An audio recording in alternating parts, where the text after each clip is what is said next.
Lau, we good? Okay.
Stick it on there. Tape that to my back. I think we'll work.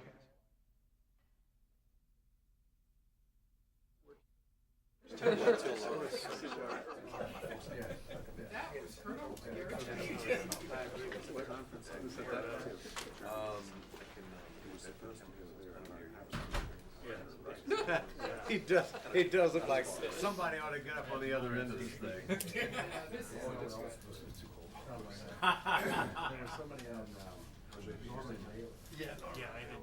I hope he is. I sympathize with him. He's ready to go.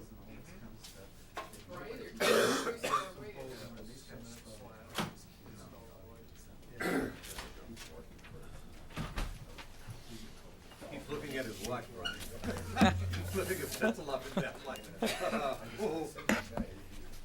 Good morning, General Sattler. Can you hear me? I can hear you loud and clear. How am I coming across there? You're coming through just fine, sir. Thank you for joining us, and good morning to the Pentagon Press Corps here. Again, I'd like to welcome you to one of our live broadcasts, this one coming from Camp Fallujah. I think all of you know General John Sattler. This is his third time, I believe, talking to you from his location. He's agreed to provide us with another overview of what his unit is doing to support Iraqi elections, as well as some of the humanitarian assistance and reconstruction that's going on in his AOR and the return of citizens to Fallujah. And I think he has just a few comments, and then he's going to open it up to questions right away. So, General Sattler, with that, I'll turn it over to you. Thank you very much, and again, thanks to everyone for giving us the opportunity to go ahead and answer some questions and make a very brief opening statement. What I wanted to do is just talk about some of the atmospherics within the town of Fallujah. If you remember, on the 23rd of December, Prime Minister Alawi decided to go ahead and reintroduce the citizens of Fallujah back into the town.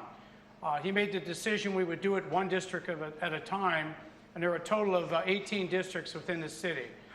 It gave us 3 days to get the first district set, and then after that point, we rolled one district at a time each day.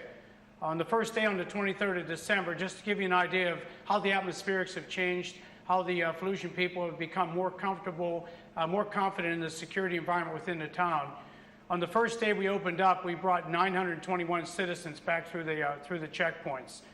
Yesterday we brought 9,400 into the city through the same 5 checkpoints. On the first day we opened up, 12 government workers showed up to go ahead and assist us with the operation. Yesterday we had 640 government workers working side by side with the coalition team. On the first day we had 192 contractors who actually signed contracts to clear up debris, to remove stagnant water, and to go ahead and work on the water plants and the lift stations within the town. So 192 on the 23rd of December. Yesterday we had over 400 contractors show up, and we have been as high as over 600 in some of the contracting areas. Humanitarian assist visits. We set up 3 humanitarian assistance points within the city in conjunction with the Iraqi government. On the first day, we had 6 visits at the humanitarian assistance sites. Yesterday, we had over 2,000 visits, and that's to pick up food, water, blankets, heaters, petroleum, water bottles, etc. All the necessities that someone would need to go ahead and spend an extended period within the town. We also, just last week, we had it cleared with Prime Minister Alawi to go ahead and pay each head of household, and we figured there's somewhere between 32,000 and 34,000 heads of household within the town, to go ahead and pay each one of them $200. This is a humanitarian assistance payment. It's not to offset any of the damage that was done to their home, but it gives them some money in their pocket so they can go ahead and buy the necessities as they move back in to reestablish themselves within the town, or if they decide to go back to where they were staying, they'll have some money to go ahead and put in the kitty if they're staying with relatives or friends somewhere else within the country. And the last column, when we first stood this up, there were 2, 3, 4 ministries that came in from the Prime Minister's office. We actually worked that up to 19 ministries that were working with us side by side, taking the lead to go ahead and set the standards to reintroduce the citizens back to the town of Fallujah. Yesterday we had 45 individuals show from the ministries. So all of the indicators, all the movement has been in a positive direction. There's still a lot of work to be done in Fallujah. The essential services are coming back up online. By the end of this month, we should have all the running water. The treatment plants are already functioning, and we should have running water out to all districts within the town by the end of the first week in February. The electrical grid, we have the grid, the main power stations back up, and we have electric power going to the essential services, the pump stations, the clinics, the hospitals. It'll take a number of months to go ahead and restring the wires throughout the town. We can't turn the entire grid on out to the individual homes right now because of the danger, loose wires, the danger of electrocution of the women, children, and men who have, who have now returned to the town of Fallujah. And the last big success for the lift stations, Fallujah, part of the town is below the water table on the Euphrates, and there's a series of lift stations that keep the water table pumped back into the Euphrates River. They had all been shut down during the conflict, and now all of those lift stations are back up. And even a better story, they're all being run by the Minister of Municipalities. So the Iraqi government is, in fact, running those lift stations with some very strong assistance from our Navy Seabees. That's all I have for an opening statement. I look forward to your questions, please. Go ahead and start right here with Charlie. General Charlie Ellinger with Reuters. Can you hear me? I can. I'd like to ask, who is in charge of security in Fallujah now? And in the election, who will be protecting the polling places? We have 8 battalions of Iraqi security forces inside the town of Fallujah, 6 from the Ministry of Defense and 2 from the Ministry of Interior, the second 2 being public order battalions, police battalions. All of the security within inside the town was orchestrated by General Abdul Qadir, who was the senior Iraqi officer on the scene. So the Iraqi government has orchestrated the security posture within the town of Fallujah, but we also have 3 U.S. Marine battalions and a regimental combat team headquarters that are stationed in the town working side by side.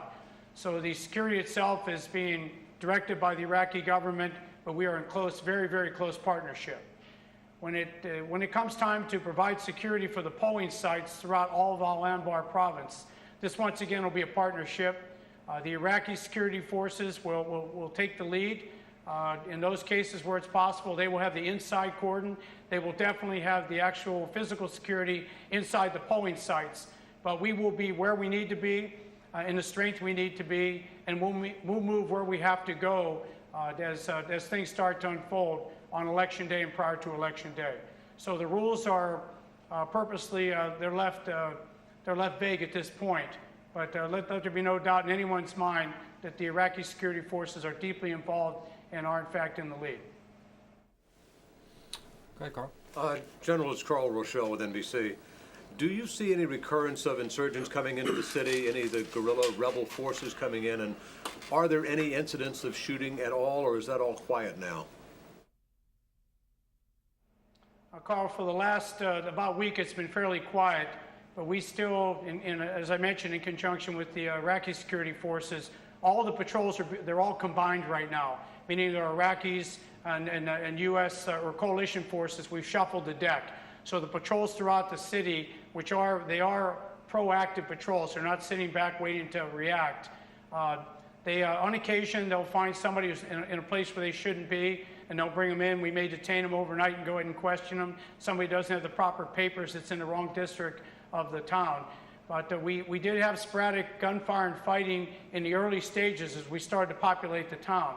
But over the course, now that we have almost 100, probably after today, it's about 140,000 Iraqis, Fallujah citizens, because each one is carded when they come back in. They go through security checks and vetting with the Iraqi security forces, also with some technology that we have out there to ensure that no one brings weapons or explosives back into the town. And during the course of the cleanup of the town, we picked up over 500 caches of weapons that were stored, ammunition, small arms, rockets, mortars that have been stored and stashed throughout the town. Plus, we cleaned up over 30 improvised explosive device manufacturing shops that we found inside the town, and at least 2 vehicle-borne improvised explosive device shops.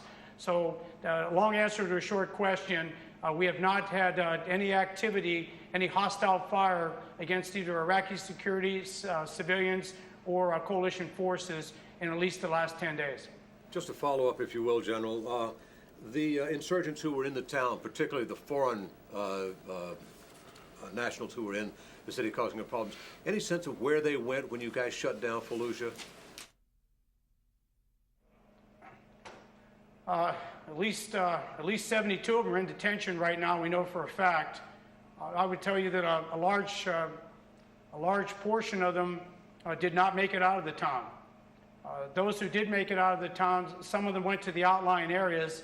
When we concluded the Fallujah operation, we continued in the offense for we're still in the offense today. We went out to each of the outlying towns where intelligence indicated some of these individuals who either they turned and ran before the fighting started, or they may have exfiltrated the town and actually gotten away. We went out to each of those areas and we picked up numerous additional detainees, picked up a large number of small caches, not big caches like we found in the town, but small caches of weapons and ordnance that we picked up throughout the surrounding area.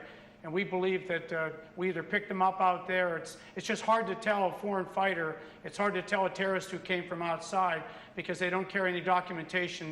They've completely stripped themselves of any identification that would tie them back to their roots.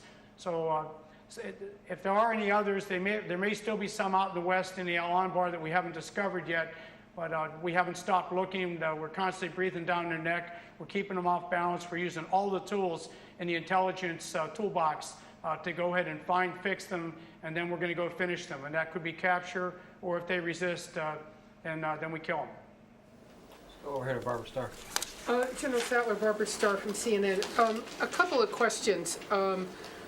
First of all, on the election day procedures, can you walk us through in more detail the plan? In other words, will there be polling places for all Fallujahs within the city? Are you still considering putting polling places outside the city for better security? Will the polling places be secret? Will they be open and known? And just briefly on a different topic, I wanted to ask you what progress there has been in the investigation of the Marine shooting inside the mosque that was seen, of course, on that news video. How much is that still a priority for you? What progress have you made on that? Okay, Barbara, on the election polls, on the polling centers, we will have, I really can't get into the number of centers. Right now, the enemy is trying to figure out where they're going to be, how many are there going to be, where will they be located, so that he can, in fact, take the scarce resources that he has, and he can start planning now. Because if he finds out at the 11th hour, they're not that good. It takes them time to surveil, it takes them time to plan. If they have to do something, if they have to call an audible, then execute, they're not very successful. And in those cases, when they try that, we normally find them before they have the opportunity to complete their nefarious scheme, or they actually detonate against themselves because they put the device together so hastily and sloppily. So I will just tell you that inside Al-Anbar, there's approximately between 900 and 1,100 residents within the province. By our estimate, that means that there's probably somewhere around 500,000 who are of the age where they would desire to vote. And it's our goal to make polling places available so that the preponderance of that approximately 500,000 would in fact have the opportunity. It will be safe, it will be secure, and they'll be within proximity that if in fact they desire, and we highly encourage that, they desire to vote, they'll have the opportunity to. And I'll leave it at that for now. We have not even put the word out to the Iraqi people. We're going to hold that till right down to the bitter end to ensure that the enemy does not have much time at all if in fact they decide to plan against those positions. Concerning the investigation, it is moving along. There's a couple critical elements that aren't in yet that the commander who will have to make the first judgment call does not control the pace of those. We expect those last bits of information to come in soon, and then we will move that investigation forward. So it is still ongoing at this time. Okay. Jim? General, this is Jim Banyan from Agence France-Presse. Can you say whether there will be elections held in Fallujah and also in Ramadi? There have been some talk about allowing people to vote outside the city, but will there be elections in those two places that have been a source of so much trouble? The citizens of both Fallujah and Ramadi will be afforded the opportunity to vote within their town. The IECI is looking at the opportunity for possibly some Fallujahans whose homes they cannot be reoccupied at this point because they need work. They're taking a hard look at extending them the opportunity to potentially vote at other places outside of Fallujah proper. So the first part of your question is definitely, if you're in Fallujah, you'll be able to vote in Fallujah. If you're in Ramadi, you'll definitely be able to vote in Ramadi. And the other one is being looked at right now by the IECI. General, this is Tony Capascio with Bloomberg News. General Metz told me on Friday that in Al-Anbar and in the Nineveh provinces, the U.S. Marines will have a more active role than other U.S. troops in other provinces in actually guarding, providing physical security for ballots going in and then ballots leaving. The Independent Election Commission asked you to do that recently. Can you flesh that out a little bit? Tony, we're assisting the IECI in the movement, in the logistics phase of moving the ballots to a central location. And we'll also assist them in breaking the ballots down based on the polling centers and populations in those locations to make sure that we have adequate ballots, adequate polling booths at the different polling centers. As I mentioned earlier, we're not in the consequence management business. If we see that additional security is required and the Iraqi security forces ask us to beef them up, whether that's in the outer ring, the inner ring, or close to the polling site, we will do whatever we're asked to do. And we have already taken a hard look at where we believe the polling centers will be, and we've taken a look at multiple courses of action where we might be called upon. So this will be rehearsed and thought out well in advance. But right now, our plan is that the inner cordon will be done by Iraqi security forces. But you are correct. We do have the option, if asked, to move wherever we need to be to ensure security for the Iraqi people as they move forward to the polls. Let's go ahead and back. General Richard Sisk, New York Daily News. I believe you said, sir, that 140,000, up to 140,000 have returned to Fallujah. Can you say, sir, are you finding instances where people have come back, seen the conditions, and turned around and decided to leave? Absolutely, Richard. Some of the homes, as we mentioned in an earlier brief, each and every bomb that was dropped was precision guided. Each and every business or home that was hit because there were troops in contact and they were taking fire from that particular location. It was a long, tough fight. Urban combat is extremely vicious. It's mano-mano. It's up close and personal. And a number of the homes are, in fact, totally destroyed. So some of the individuals who did come back and found out that their homes were destroyed and they would not be able to occupy them or fix them up where they could be occupied, some of those individuals came through, picked up some humanitarian assistance, and moved back out.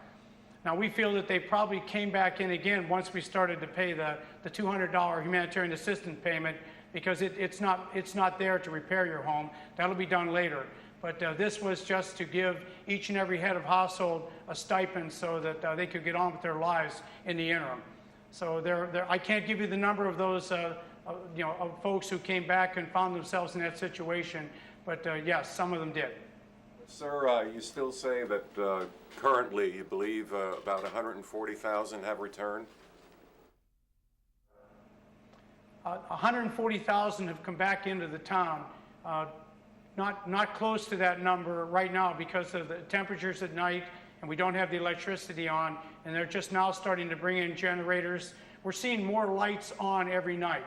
I do not have a figure as to how many stay in the town. Of that 140, what percentage are there and have set up shop. But I will tell you that over the course of the last 3 or 4 days, we're starting to see commerce reappear on the streets. Starting to see fruit stands, small vendors are setting up their shops again. And although albeit slow, but again in a positive direction, we're starting to see some degree of a commercial enterprise kick back in within Fallujah. General Rick Whittle with the Dallas News. Do you have any sense of how the average Fallujah who has come back feels about what went on there?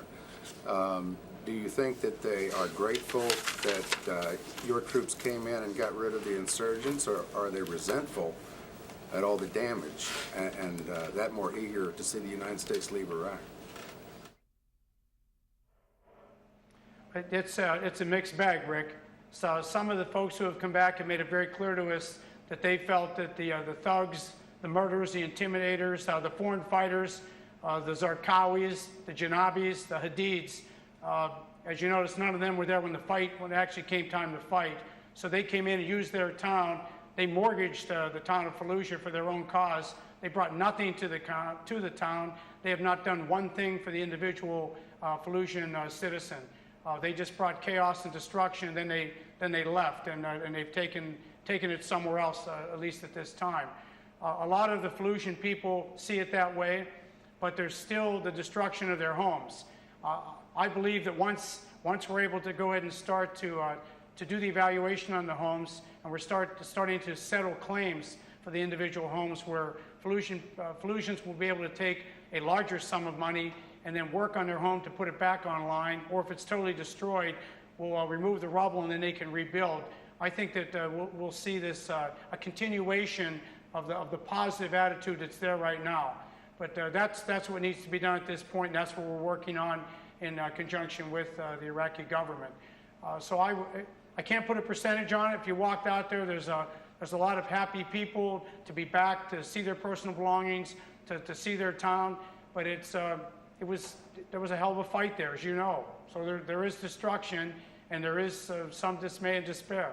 But combination of the two, I think that there's more. I would say, at least today, there's more that are happy we went in and we rid the town of that vermin and now they have the opportunity to go ahead and bring it back up online.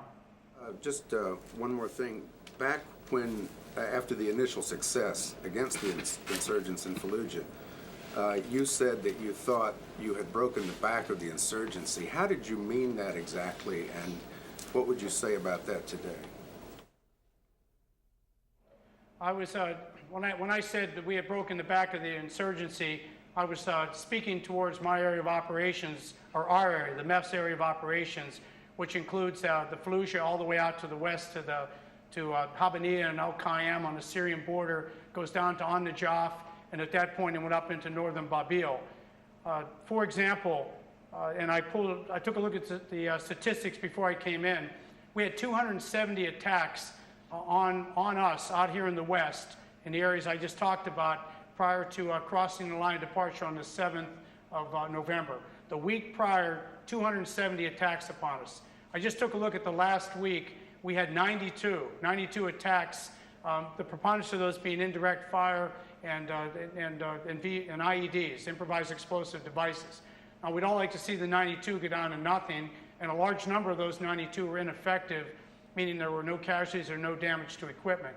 But if you look at 270 prior to 92 now, if you just do the math, that's quite a reduction in their activity, their opportunity to export their attacks, their plans outside of the town of Fallujah. And when you take away 500 plus caches of ordnance, we captured or killed some of the instructors. We could tell by who we picked up, and we could tell by intelligence who was either killed or captured. So we took the materials that they used, we took the instructors that taught the rookies how to do it, and we took a lot of the fighters, a lot of those who came in to fight alongside of the foreign fighters, or who were filled with rhetoric by the foreign fighters.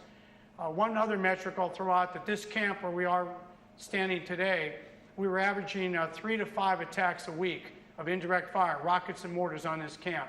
And today is the 56th consecutive day that we haven't taken an enemy round of fire here at the camp. So again, you could say that might be coincidental, but I don't think so. I think that smacks of breaking the back of those who would attempt to export their terror and their murder out of the town of Fallujah. General, it's Al Pessin from Voice of America. I wonder if we could get your take on two issues that we keep getting conflicting views from different sources on. One is the level of U.S. forces, so I'll just ask you directly if you have in your area sufficient forces to carry out your mission, or if you'd like to have some more at your command. And the other issue is the preparedness of the Iraqi forces. We've heard from some of your counterparts great praise for the Iraqi forces in their area, and yet we still see stories quoting other sources as saying that it's not a very good situation. It's well behind where it ought to be, or where it could be for any sort of a reduction in the U.S. presence. So if I could get your comment on those two issues, thank you. Both tough questions. When you ask any commander if you could use more forces, I think any workforce anywhere will always say, yeah, I could probably put some more here, put some more there. And then if you came back and if you saw me probably 2 weeks later and asked me the same question, I would probably find a place where I could use another battalion or even a regimental combat team. But I think if you look at the fight for Fallujah, when you're fighting a counterinsurgency, it's not about ubiquitous presence. You don't have to be all places at all time. But what you do have to be is flexible enough where you can shift forces to the point where you want them at the time you want them, and then the volume and the firepower that you need them. And if you go back to the fight for Fallujah, we brought 6 Army battalions from the other great divisions that are here inside Iraq, from the Baghdad area, from the north central area, and all the way up north, that came on in to join the fight. And we used them for the time that we needed them, and as soon as we were done, we thanked them, and we pushed them on back to their parent command. So I believe that based on the way that General Metz and that General Casey have structured the force, that we have that capability to cross-attach and shift back and forth. And I also think that speaks volumes for our forces, that soldiers can come in and in 24 hours of socialization can attack in a major attack side by side with 2 Marine battalions. Or a Marine battalion can chop into an Army brigade and start to work for it the next morning as they go off on operations.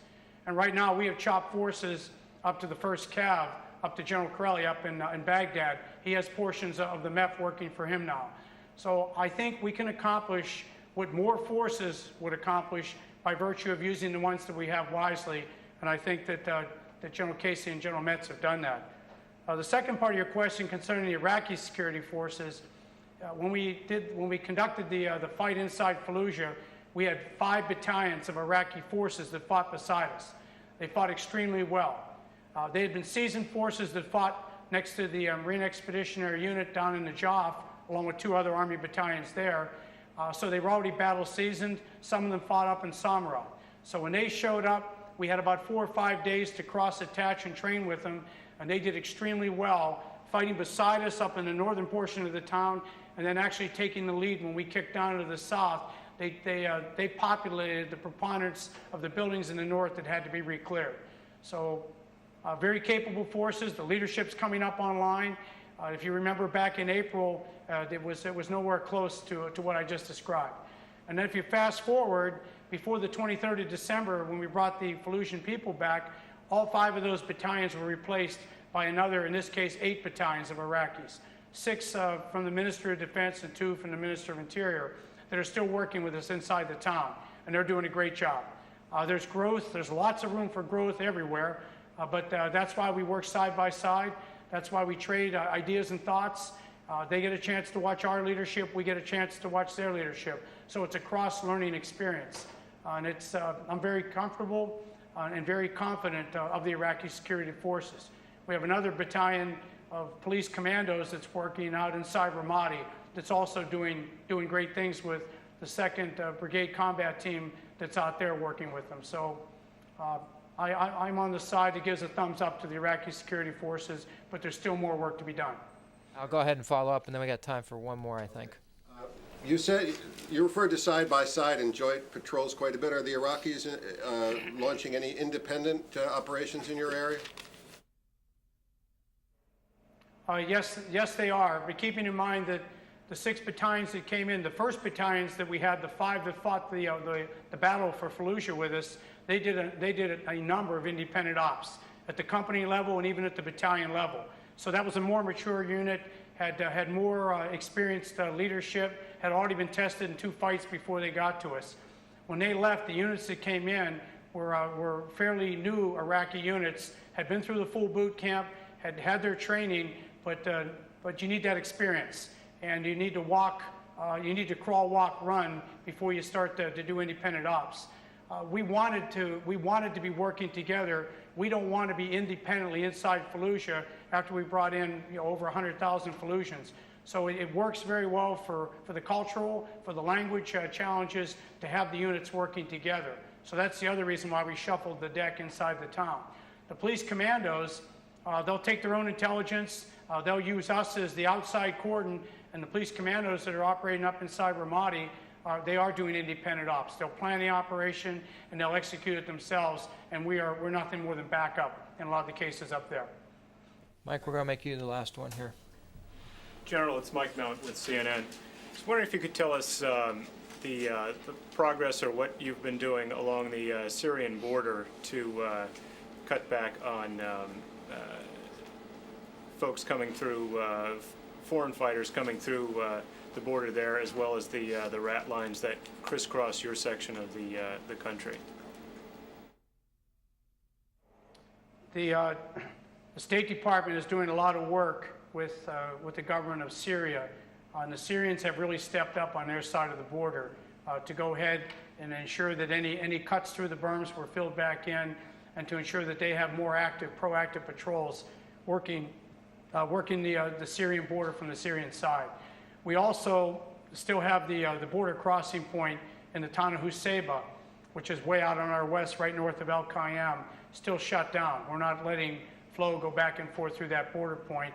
And the border point down to the south, we've restricted that. It's still restricted to those who have a bill of lading. If you're coming in on vacation, you're not going to get in. But if you have commerce that's going to come in, you have a bill of lading where you're going to deliver it, you can come through the border point. So we still have restricted that. I can't get into the specifics of the intelligence, but we're using quite a bit of our technical means to go ahead and watch and observe those rat lines you refer to, the points between the official crossing points where we find people will attempt to come through with falsified documentation. If they can't even get false documentation, or since we have the points tightly controlled, we do have to watch those rat lines. I will tell you it's a priority. We are watching the rat lines, but I can't get into to how we're doing it, Mike. General, we want to be respectful of your time. We really do appreciate you taking the time to be with us. We hope that you will join us again very soon and tell us again what 1MEF is up to, and as we move forward towards the Iraqi elections. Thank you very much. Thank you, and thanks a lot to everyone there. I just remind everyone that we've got plenty of cots out here in MRE, so you're welcome anytime to come on out and experience it firsthand. Thank you very much. Out here.